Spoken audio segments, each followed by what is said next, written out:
Ayan, what's up dribblers at mga shooters, kamusta? Kamusta po kayo? Umaasa si Coach Tim Cone na makakabalik na si Kai Sotto ngayon nga pong November. At ito naman ang sinabi ni Coach Tim Cone matapos nilang lasingin at talunin ang Phoenix Fuel Masters. Diyan nga po ginanap yan sa loob ng Phil Sports Arena. Tara, sama-sama po nating pag-usapan talakayin yan matapos po ako maglambing ng isang like, share, comment down below, and don't forget to subscribe and hit that notification bell button para lagi po tayong updated sa ating pong mga video at lahat ng shoutout po natin nasa dulong bahagi lang po ng bidyong ito.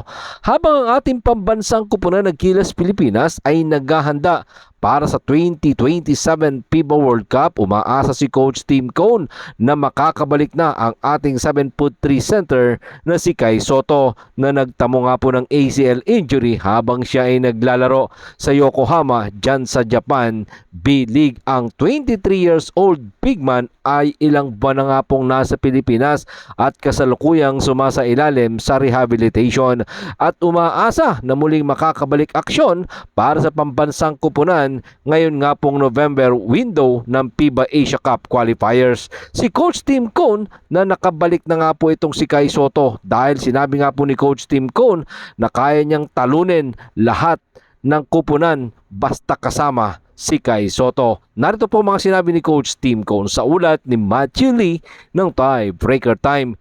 Ito lang ang masasabi ko.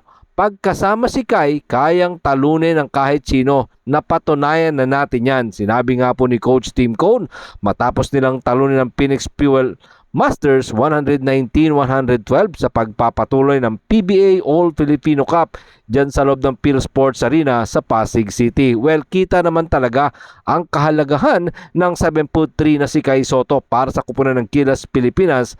Nung nakaraan nga lang po, 2024 FIBA Olympic Qualifying Tournament, tinulungan niya ang ating pambansang kupunan ng Gilas Pilipinas para ma-upset natin ang world number 6 ng Latvia dyan po sa Riga, 89-80, at tinalo din nila ang New Zealand sa Mall of Asia Arena, 94-83. So ganoon talaga kahalaga si Kai Sotto para sa Gilas Pilipinas. Narito pong muli si Coach Tim Cone sa ulat pa din po yan ni Matthew Lee ng Tie Breaker Time. Naglaro kami laban sa number 6 na kupunan sa mundo sa kanilang bahay at tinalo sila. Maaari naming talunin ang sino man kung maibabalik namin si Kai at umaasa kaming babalik si Kai sa isang punto sa panahong iyon at magpapatuloy siya. Kahit Australia, Guam, Thailand, or Korea, doesn't matter. Whoever in the front of us will take care of it. Yan nga po ang sinabi ni Coach Tim Cone. Talagang malaking bagay para sa kanya ang 7'3" na si Kai Sotto. Tingnan natin mga shooters, no, kung makakabalik na si Kai Sotto sa kupunan ng ating pambansang kupunan ng Gilas Pilipinas. Eto't pag-usapan naman po natin na naging bakbakan ng Barangay Ginebra San Miguel kagabi kontra sa Phoenix Fuel Masters. Nilasing nga po ng Barangay Ginebra San Miguel ang Phoenix matapos ang kanilang panalo 119-112 para sa kanilang back-to-back win sa pagpapatuloy ng 49th season ng PBA All-Filipino Cup. Yesterday po yan dyan sa loob ng Phil Sports Arena sa Pasig City.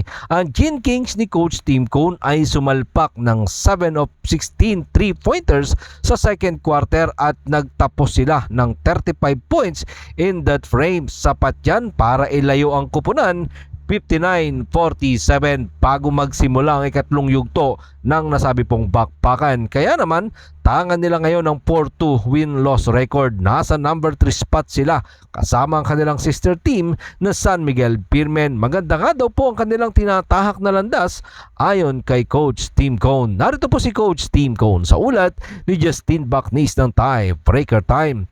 Kami ay nagiging mas mahusay at ito ang unang pagkakataon na kami ay nakapaglagay ng back-to-back na mga laro ng magkakasama. Naglaro kami ng isang ganap na kamangha-manghang laro laban sa kanila hanggang sa huling 2 minuto kasama ang pangalawang grupo. Katunayan mga shooters, sa ganda na ipinakitang performance ng Barangay Ginebra San Miguel. Kanilang mga players, no, unang-una na nga po dyan, etong kinamada ng kanilang rookie na si RJ Abarrientos matapos po siyang kumamada ng 25 points. Etong kanilang veteranong sentro na si Japet Aguilar ay kumamada rin ng 24 points. Tinulungan siya ni Stephen Holtz na mayroong 18 points, si Scotty Thompson 17. Etong pong si Jamie Malonzo ay nagambag din ng 15 points, kasama din ang 8 puntos ni Troy Rosario. Ang next assignment nga po ng Barangay Ginebra San Miguel ay ang Blackwater Bossing. This coming May 23, Friday ulit yan.